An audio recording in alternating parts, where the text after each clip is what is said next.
Piece of paper. Piece of paper. I don't have a piece of paper, so I guess I'll just write on the clipboard. Huh. Wow. Hi there. I'm Dr. Kaczynski. That's right. I actually did used to work here. I just got my job back. I had to take a unpaid leave of absence over a workplace incident. I can't go into it due to signing an NDA, but they've given me my job back, so here I am. Back working mental health. Yeah, I should probably button this up. That doesn't look very professional. You know what? I can't even see you. I think I was talking to the wall that entire time. Hold on one second. Let me try to find my bifocals. I know I just saw those around here somewhere. Ah, I did.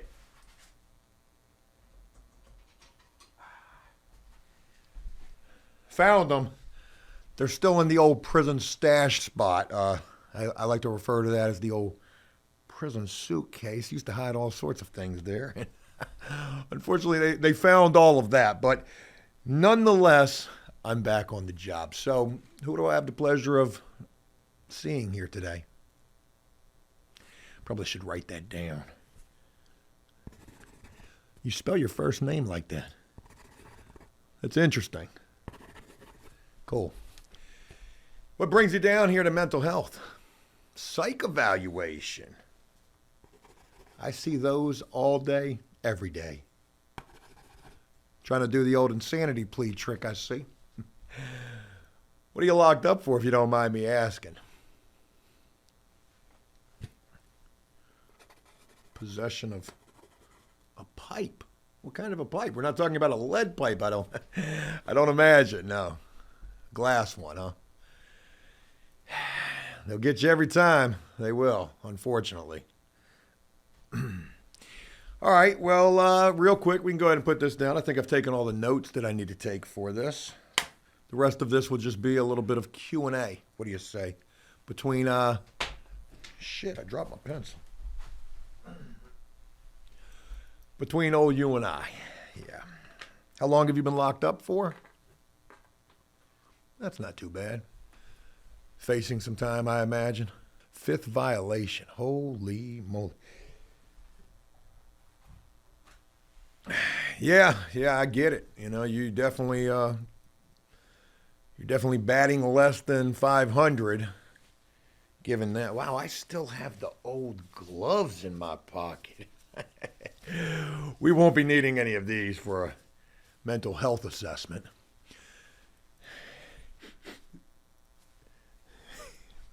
Memories. All right, so first question before we go any further. Do you have any money? Not a lot.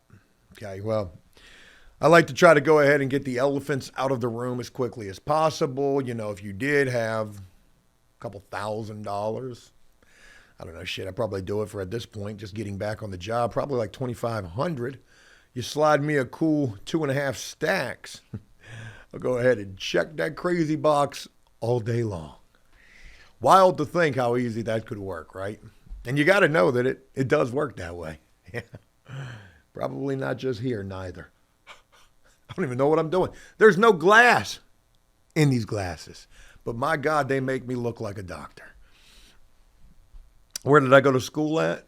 I actually learned everything that I know about this field from the old YouTube. I shit you not. Yeah, really. Okay, so first, I guess I've got this, what do you call this? A stethoscope? A thermometer? I don't even know. Let's go ahead and check your blood pressure.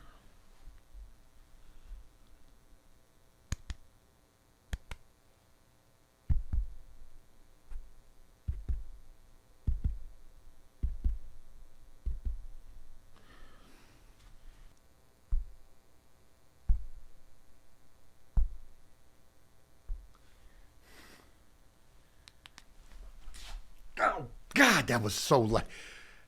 You don't even really have much of a pulse. Buddy, any comment on that? Are you even alive? Oh, prison made you cold-hearted. Took away your heart. You're like the frickin' Tin Man from The Wizard of Oz in here. Jeez Louise, buddy. Okay, well, listen, you're starting to go in a more forward trajectory toward that insanity plea. Let's go ahead and do a little assessment and evaluation at this point. Why don't you go ahead and tell me, you're sitting in jail facing a 5th probation violation. That alone will send you back to prison. And you've got a possession of a pipe charge. Do me a favor and just tell me a little bit about the story. What happened? How did you find yourself dealing with a pipe?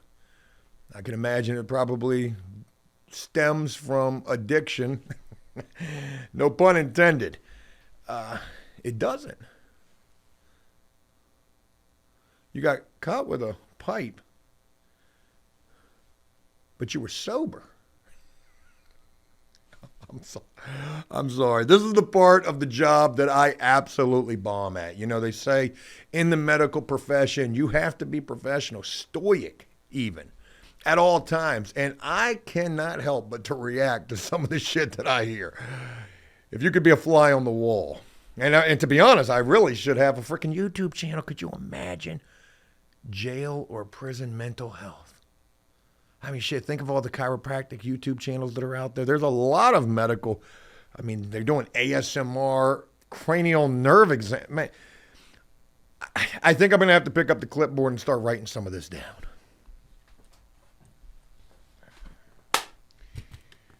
Suspect claims that he was sober during the time that he was arrested and apprehended with a glass pipe.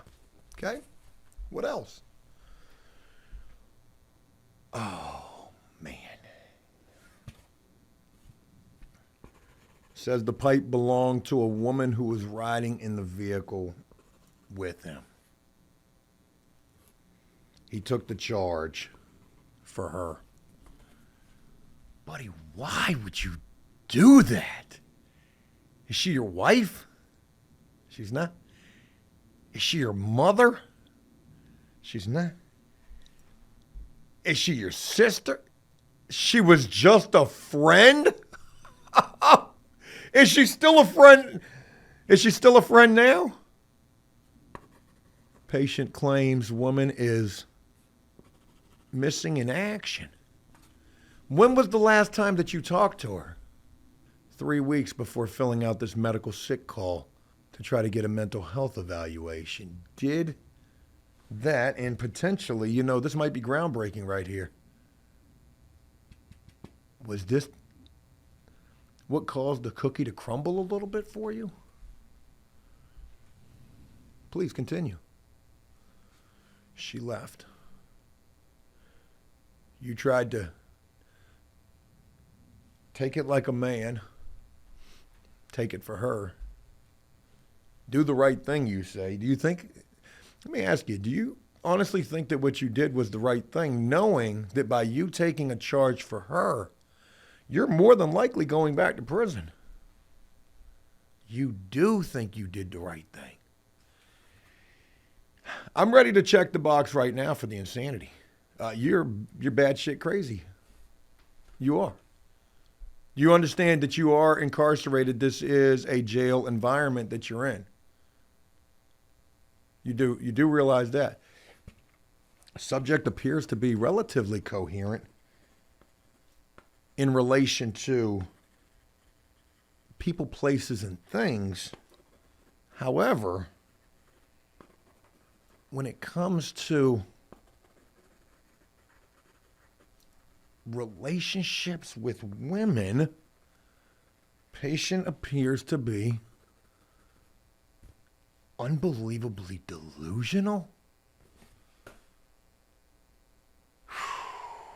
You're not the first that I've seen come through these doors suffering from these symptoms. This is actually something that should be studied, almost like what you call them jimmies that the football players get, the CTEs, the CAT scans with your brain. It should be evaluated. Probes and electrocution measures and things should take place. Like any time that you see a woman, somebody should be able to have like a dog collar with the zapper, the invisible fence around your neck. Like, bzz, bzz, bad dog, stay away, don't be a hero. I don't mean to make light of it, but it is something that I'm actually thinking about trying to patent. A dog collar for men that shocks them when they start engaging with conversations with women that could destroy their lives. I'm about to quit the job right now and go back to my garage and start working on this.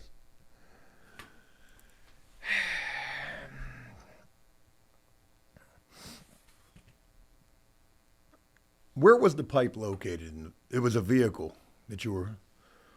Where were you? Where was the woman? Where was the pipe?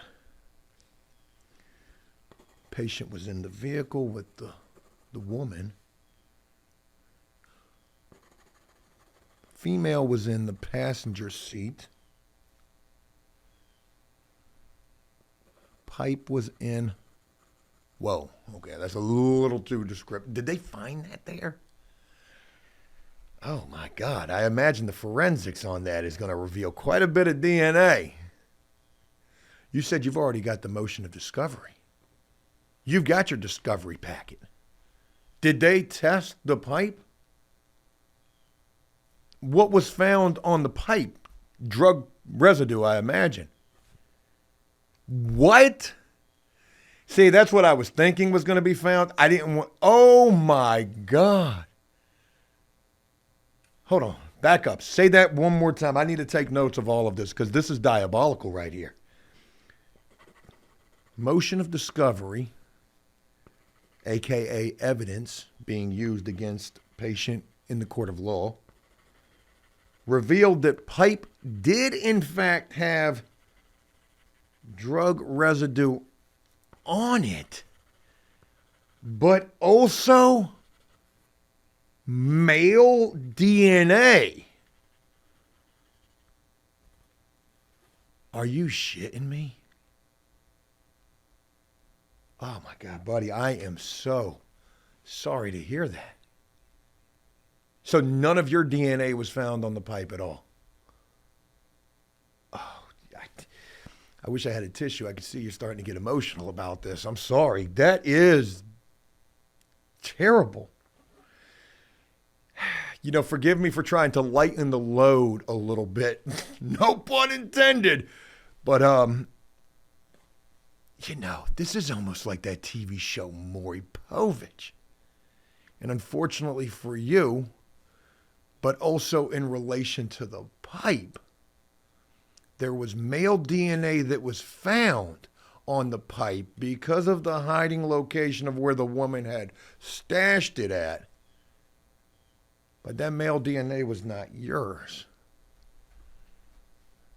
So, for lack of a better way of wording this,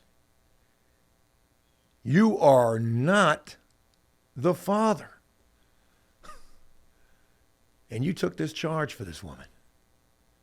Let me ask you this. Let's rein this in for a moment. If you would have known then what you've learned from this motion of discovery, would you have still taken the charge for her? You would have?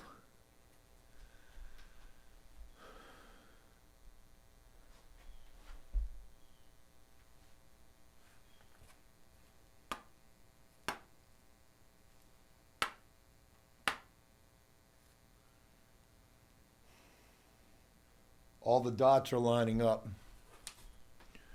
Listen, I feel for guys like you. I mean, I really do. It's guys like you that are why I do what I do. And why I'm going to patent this goddamn dog collar. I think to myself, had I done this sooner, and if you would have had the ability to be wearing this collar in that moment when the blue lights got behind you and the entire time it was just, it might have been enough for you to recognize that you don't have to do this. You don't have to do what you did, because now, unfortunately, buddy, you're screwed. And if I could do you just one solid, God bless. Please, free of charge, allow me to sign off. Look, I'm going to do it right here with you. Ready for this? Check that box to say, not competent to stand trial. It's not every day I get to save lives in this profession, but I tell you what, I feel like today I've done God's work here. Buddy, good luck to you. And when you get this new opportunity at life, you go find you one of these dog collars. They'll soon be available everywhere. And wear it all the time. Especially anytime that you're feeling weak around a woman. That's all I got. We've checked it off. The box is checked. The mark is there. And I hope that this holds up in court for you. What a wild situation that you found yourself in, and I just like to think that I've done some good here today. Good luck to you, kind sir, and learn from this. Move forward. I've got to get ready for my next patient. Take care of yourself out there. Goodbye.